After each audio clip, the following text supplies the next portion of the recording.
John considered himself the smartest man in these parts, perhaps the smartest man for 100 miles in any direction. He had built his trading post from nothing but sweat, cunning, and an unwavering belief in his own superiority. Every morning, he would stand on the wooden porch of his establishment, surveying the land that stretched endlessly before him, convinced that his intellect and business acumen had earned him a position of respect among both settlers and the occasional Native American traders who visited his post. The trading post itself was a testament to John's perceived brilliance. He had strategically positioned it at the crossroads of three major trading routes, ensuring a steady stream of customers seeking supplies, ammunition, tobacco, and various goods. The shelves were meticulously organized, every item priced to maximize profit while maintaining just enough fairness to keep customers returning. John prided himself on knowing the value of everything that passed through his doors, from the finest pelts to the most basic necessities. On this particular day, the autumn air carried a crispness that spoke of the approaching winter, and John had been celebrating what he considered another successful week of trading. The bottle of whiskey on his desk had been steadily emptied throughout the afternoon as he counted his earnings and planned his next business ventures. The alcohol had loosened his tongue and inflated his already considerable ego, making him feel even more invincible than usual. As the sun began its descent toward the horizon, casting long shadows across the dusty ground surrounding the trading post, John heard the soft sound of footsteps approaching his establishment. Through the window, he caught sight of a young Native American woman walking purposefully toward his door. Her movements were graceful and deliberate, her long black hair flowing behind her as she moved. She wore traditional clothing that spoke of careful craftsmanship, and there was something in her bearing that suggested both strength and dignity. When she entered the trading post, John looked up from his ledger, his eyes slightly unfocused from the whiskey he had consumed. The young woman stood in the doorway for a moment, her dark eyes taking in the cluttered interior of the shop before settling on John himself. There was a quiet confidence about her that should have given him pause, but the alcohol had dulled his instincts and heightened his arrogance. "I am Leela," she said, her voice clear and steady despite the obvious effort it took to communicate in his language. "I seek work. I can clean, organize, help with trading. I work hard, eat little payment." John leaned back in his chair, studying her with the calculating gaze of a man who believed he could assess anyone's worth at a glance. The whiskey made him bold, made him feel as though he held all the power in this interaction. He saw before him not a person deserving of respect, but an opportunity to demonstrate his dominance and superiority. "Work, eh?" John said, his words slightly slurred. "Well, I suppose I could use some help around here. Place gets mighty dusty and these shelves don't organize themselves." He stood up, swaying slightly, and moved closer to Leela. "But first, let me see what kind of worker you'd make." Leela instinctively took a step backward, her posture becoming more rigid. "Please," she said, her voice carrying a note of warning that John was too intoxicated to recognize. "I only wish to work. Do not touch me." But John, in his drunken arrogance, interpreted her words as weakness rather than the serious request they were. He reached out and grasped her arm, his grip firm and possessive. Now," he said with a laugh that held no warmth. "If you're going to work for me, you need to learn who's in charge around here." The moment his hand made contact with her skin, Leila's entire demeanor changed. Her eyes flashed with something that was part anger, part resignation, and part something else that John's alcohol-clouded mind couldn't quite identify. She pulled her arm free from his grasp with surprising strength and stepped back, her breathing controlled but her expression grave. "You do not understand what you have done," she said, her voice now carrying a weight that seemed to fill the entire trading post. "By touching me without permission, you have invoked laws older than your understanding. You have either declared war upon my people, or you have claimed me as your wife according to the customs of the Mountain Wind tribe." John laughed, a harsh sound that echoed off the wooden walls. "Laws, customs. I don't know what nonsense you're talking about, girl. This is my trading post and I make the rules here." He gestured expansively with the hand that still held his whiskey glass. "Your people's customs don't mean anything to me."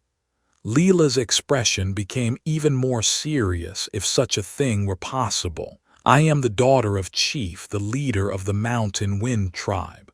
What you have done cannot be undone with words or laughter. The consequences will come with the sunrise." "Chief's daughter?"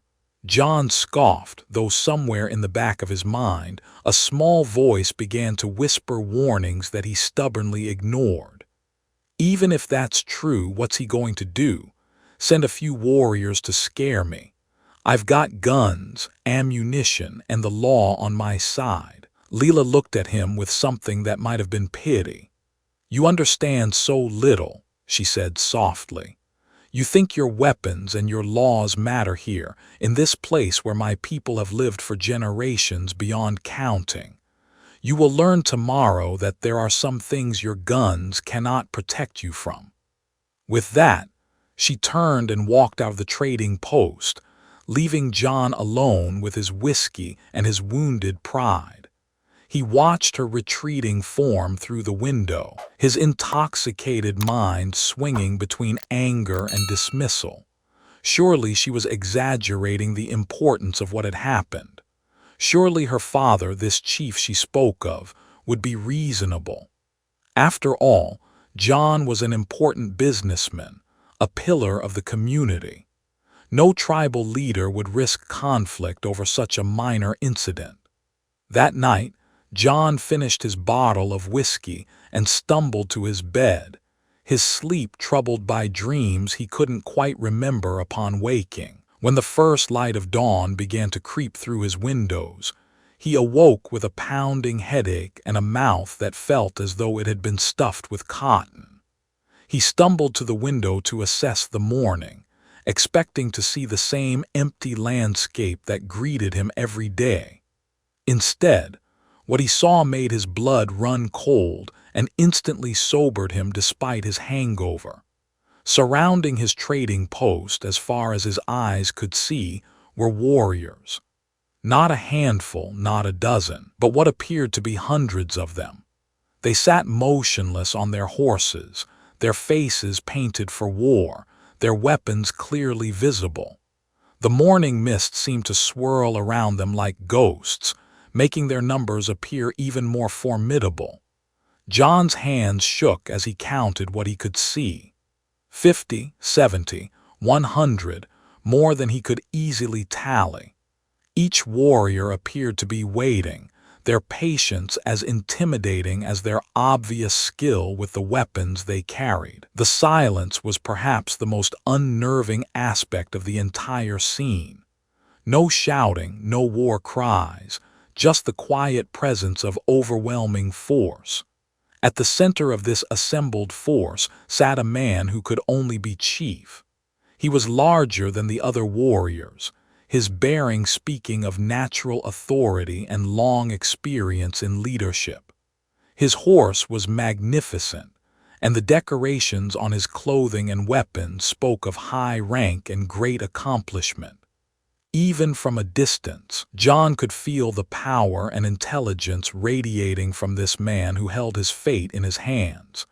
Chief raised his hand, and one of the warriors rode forward to within speaking distance of the trading post. John of the trading post, The warrior called out in clear English. "Chief would speak with you. Come out and face the consequences of your actions." John's mouth went dry.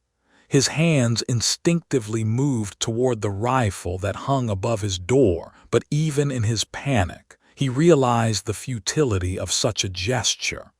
What good would one gun do against 300 warriors? His supposed intelligence, his business acumen, his confidence in his own superiority, none of it mattered now. He was completely at the mercy of forces he had foolishly underestimated. With trembling hands, John opened the door of his trading post and stepped onto the porch. The morning air felt sharp against his skin, and every sound seemed amplified in the tense silence.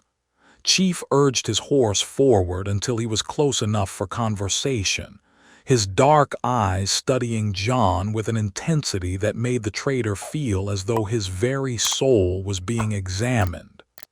"You are John," Chief said, his voice deep and resonant, carrying easily across the distance between them. "Yesterday you touched my daughter without permission. In doing so, you have invoked one of two possibilities under the laws of the Mountain Wind Tribe. Either you have declared war upon our people, or you have claimed Lila as your wife." John opened his mouth to protest, to explain that he hadn't meant anything serious by his actions, but Chief raised his hand for silence before he could speak. "If you have declared war," Chief continued, "then we are prepared to respond accordingly. 300 of our finest warriors await my command, and your trading post will become your tomb before the sun reaches its highest point." He paused, letting the weight of those words settle over John like a heavy blanket. "However, if you have claimed my daughter as your wife, then you must prove yourself worthy of such an honor." I didn't know," John stammered.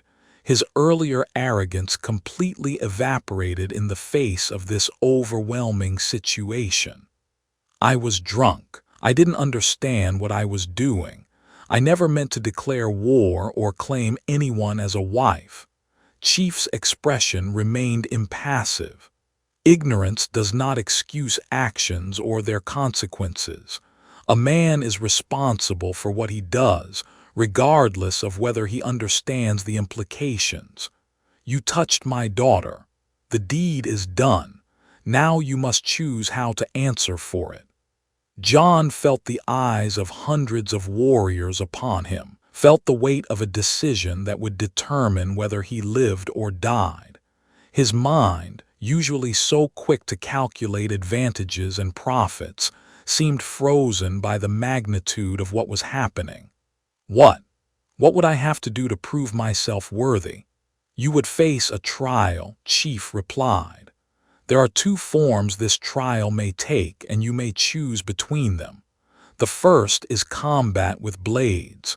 You would face one of our warriors in single combat, and if you prove victorious, you would be deemed worthy of my daughter's hand." John's throat constricted as he imagined himself facing one of these clearly skilled and experienced warriors in blade combat. He had never been particularly adept with weapons beyond the basic skills needed for hunting and self-defense. The idea of facing a tribal warrior who had likely been training in combat since childhood filled him with terror.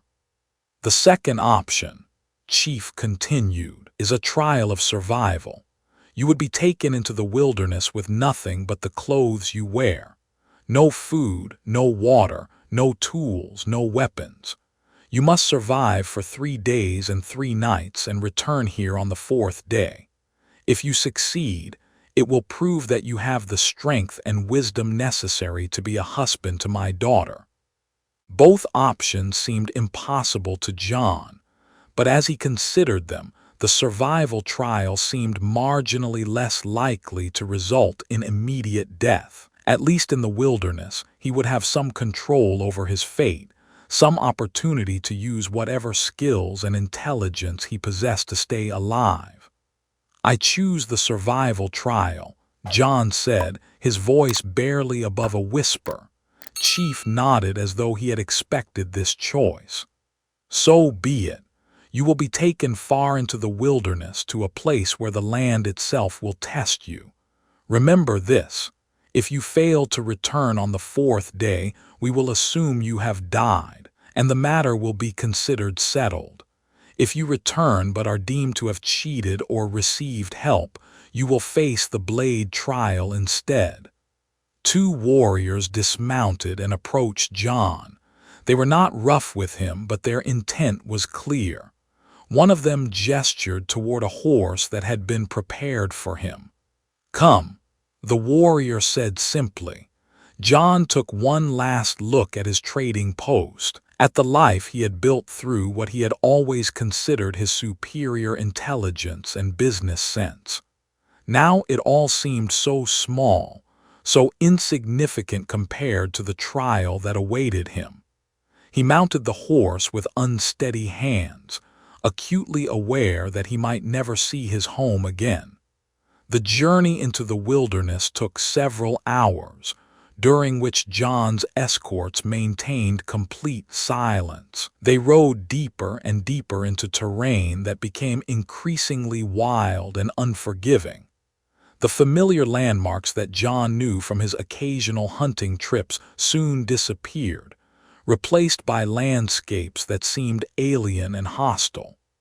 Rocky outcroppings gave way to dense forests, which in turn opened onto vast stretches of rough grassland dotted with treacherous ravines. When they finally stopped, John found himself in a place that seemed to exist at the very edge of the world. Mountains loomed in the distance, their peaks shrouded in clouds that promised harsh weather. The immediate area was a mixture of rocky ground and sparse vegetation, offering little in the way of obvious shelter or resources. One of the warriors pointed to a large boulder that had been marked with symbols that John didn't recognize. "You will return to this place in 3 days," the warrior said. "The sun is now at its highest point. When it reaches this same position 3 days from now, you must be here, or you will be considered to have failed." Without another word, the two warriors mounted their horses and rode away, leaving John completely alone in the wilderness. For several minutes he simply stood there, trying to comprehend the enormity of what he faced. No food, no water, no tools, no weapons. Nothing but his own wits and whatever strength he could muster to survive in an environment that seemed determined to kill him. The first challenge was water. John knew that a human could survive for weeks without food, but only days without water.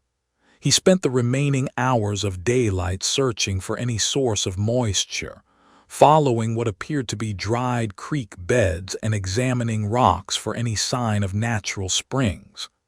As the sun began to set, he finally discovered a small seepage of water from a crack in a rock face. It wasn't much, barely enough to wet his lips, but it was something.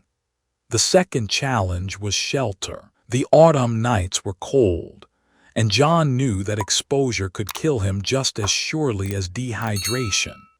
He spent the last hour of daylight gathering whatever materials he could find: fallen branches, dried grass, leaves, and constructed a crude windbreak in the lee of a large boulder. It wasn't much, but it would have to suffice. That first night was the longest of John's life. The cold seemed to seep through his clothes and into his very bones, making sleep impossible. He huddled in his makeshift shelter, listening to the sounds of the wilderness around him: the distant howl of wolves, the rustle of unseen creatures in the darkness, the wind moaning through the rocks and trees. Every sound seemed to promise death, and John found himself starting at shadows and jumping at every noise. As the hours crawled by, John began to think about the events that had brought him to this place. His treatment of Lila seemed even more reprehensible now that he understood who she was and what his actions had meant to her people. He had been so convinced of his own superiority, so certain that his way of thinking and acting was the only correct one, that he had completely failed to consider the possibility that others might have customs and laws just as valid as his own. The second day brought new challenges. The small water source he had found the previous day had dried up completely, forcing him to search for alternatives. He was growing weak from lack of food, and his body was beginning to feel the effects of dehydration. But perhaps more significantly, the physical hardships were forcing him to confront aspects of himself that he had never had to examine before. All his life, John had solved problems through cunning, through manipulation, through the exercise of what he considered his superior intelligence. But none of those skills seemed relevant here. The wilderness didn't care about his business acumen or his ability to negotiate favorable deals. It responded only to genuine strength, real wisdom, and honest respect for the natural world. During the second day, John managed to find a small pool of rainwater collected in a depression in the rocks. It was muddy and tasted terrible, but it was enough to keep him alive a little longer. He also discovered that certain plants, when chewed carefully, could provide tiny amounts of moisture and nutrients. It wasn't much, but it helped sustain him through another brutal night of cold and fear. The third day was the worst yet. John's body was racked with hunger and dehydration, and his mind was beginning to play tricks on him. He saw mirages of water where none existed, heard voices calling his name from empty air. But somehow, through the physical and mental anguish, a clarity began to emerge that he had never experienced before. For the first time in his adult life, John was forced to confront the reality of his own limitations. All his presumed intelligence and sophistication meant nothing in the face of basic survival. He was just another human being, no better or worse than anyone else, struggling to stay alive in a world that was far larger and more complex than he had ever imagined. As he lay shivering through the third night, John thought about Layla and the grace with which she had carried herself even in the face of his disrespectful treatment. He thought about Chief and the quiet dignity with which the tribal leader had offered him a choice rather than simply ordering his execution. He began to understand that these people possessed a kind of wisdom that had nothing to do with book learning or business skills, a wisdom that came from generations of living in harmony with the natural world and with each other.